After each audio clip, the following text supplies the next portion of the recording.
Taking into account that we don't all find the same things funny, I racked my brain to build a diverse list of classic and modern science fiction that can deliver the laughs, starting with The Stainless Steel Rat by Harry Harrison, published in 1961.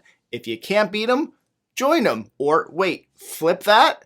Ask them to join you. Conman Jim DeGritz is the all-too-cool space cowboy bank robber of the galaxy. He likes his cigars, whiskey, pulling capers, and looking good doing it. His heists are legendary, and he's pretty much unstoppable until they finally stop him. Then it's a match made in heaven.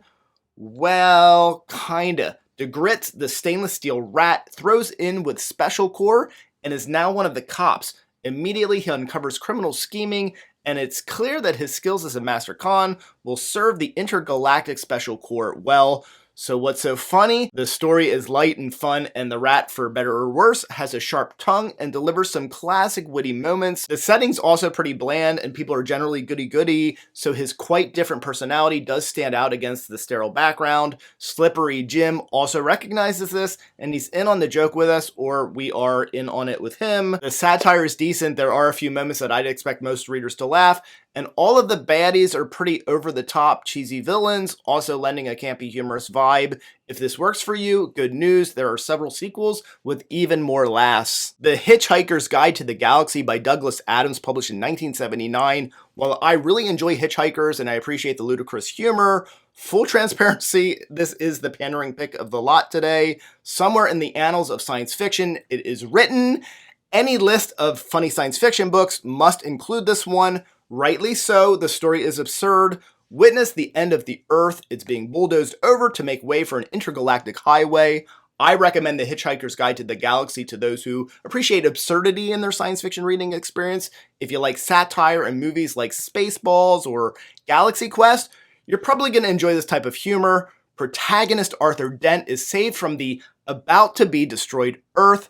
As mentioned, it's being destroyed due to eminent domain. Dent and a zany cast of characters will experience an adventure with an end goal of answering the question, what is the meaning of life? What's so funny? It's the ridiculousness of the characters and the obstacles that they come across, and the unusual writing style riddled with plays on words, puns, and silly jokes. Red Shirts by John Scalzi, published in 2012. I already mentioned the movie Galaxy Quest, a Star Trek parody. This book is even more on the nose. Red Shirts is a parody that has at its center the well-known joke that when Captain Kirk and the other senior officers leave the Enterprise for an away mission on an alien planet, there are lower-level ensigns that are expendable, and if anybody's gonna die or be left behind, guess what? It's them. Now, how do we identify these folks? By the color of their shirts. When you see somebody that's on the away team and they're wearing a red shirt, it's a pretty good shot that they're a goner. Scalzi leans all the way into the mythos of the red shirt wearing low-level crew member. In Red Shirts, it's not the Enterprise, but instead the Intrepid.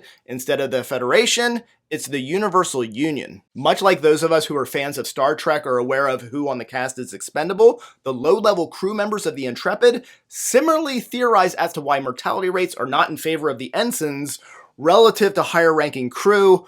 What if, like the movie Galaxy Quest, there's some sort of art in imitating life television show connection determining things? If you read the book to find out, I expect you'll also get quite a few laughs in the process. It will make you laugh, and not just at the low-hanging fruit red shirt humor. Red Shirts is a really fun space opera and an adventure that could lead to a case of the giggles. Beta by Adam Roberts, published in 2014.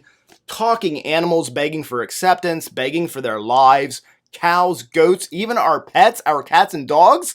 This is not Animal Farm. Roberts presents some science behind the newfound capacity for animals to talk, think, and reason. There is a philosophical deep dive to be had here as well. Are the animals truly a sentient intelligence, communicating and reasoning from an authentic place, aided by the future tech enhancements?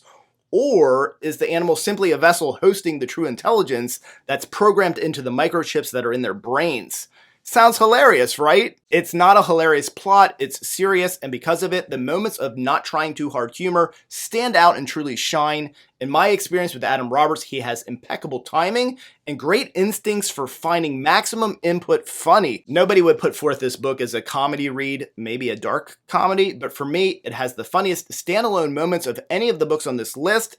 It's really a great read. I highly recommend it, and I'm almost certain that you'll laugh at least twice. The Siberiad by Stanislaw Lem, published in 1965. This is old school funny, it's goofy funny, and it's also smart funny. The Siberiad is a fix-up of several Lem short stories featuring the main characters, sentient robot constructors, Trurl and Kaplausius. Their exploits come off as grand and legendary, and every time, funny. There's a lot of problem-solving science fiction to be had among these stories. The two friends are often going out on adventures, competing with each other, or getting themselves into some sort of bind that they will eventually need to get themselves out of. I almost want to call this a blend of Isaac Asimov and Dr. Seuss, as it feels like a lot of preposterous fables starring robots and machines, but that underrepresents the cleverness, uniqueness, and creativity of Lem's brilliant work. Stories include a machine that can create anything as long as it starts with the letter N, but what happens when they ask it to create nothingness? In another story, we'll find them impressing a king with a device that can swap one's consciousness with that of another, a recipe for disaster and hijinks galore. My favorite might be one in which one of the robots desires the hand of a princess who's attracted to biological humans, only biological humans, which is a rarity in this world. I should also mention that the settings are most often medieval inspired. The pitfalls of his attempts to change his robotic appearance to that of a human is Stanislaw Lem at his self-deprecating satirical finest. This book is funny from start to finish. Lem satirizes human biology, science, computers and engineering, politics, religion, romance, and war. It's sharp, it's absurd, it's brilliant. Martians Go Home by Frederick Brown, published in 1954. Think Mars Attacks movie to at least get you into the right mindset for some of the funny to expect. Yes, Martians are attacking, but not quite how you'd expect. This is heavy satire with obnoxious, heckling aliens. Some 60 million little green men have invaded the Earth. Their weapon of choice? Wit, acerbic humor, sarcasm, and an ability to disappear and teleport. If you want attacking ships, phasers, menacing tripods, this is definitely not that. Words cut just as deep as any weapon in this very fun read. Their protagonist, Luke Devereaux, is a science fiction writer recently divorced. His coping mechanism trifecta includes getting off the grid, getting drunk, and writing science fiction. Unlike other Mars Attacks science fiction, the little green guys aren't here to take over or to enslave us or drain our natural resources from our planet. These dudes are just obnoxious and they want to annoy the F out of us. The library is open, and the aliens are reading us with heavy shade on everything from the arts, our appearance, even our sex life. The insults are, for the most part, sharp and quite terrifying. It's funny. I love this for the humor and also for some clever ways that the author Brown communicates with the reader. This is also a great book to toss in between reading things that are deep or maybe more serious. Not everybody's going to laugh out loud, but I do expect most will. A lot. There's some unfortunate dated elements that I wish I could remove from this to make it an even better book. It's still a lot of fun. Thank you for watching. I'm Michael Leverts, and this is Fit to be Read.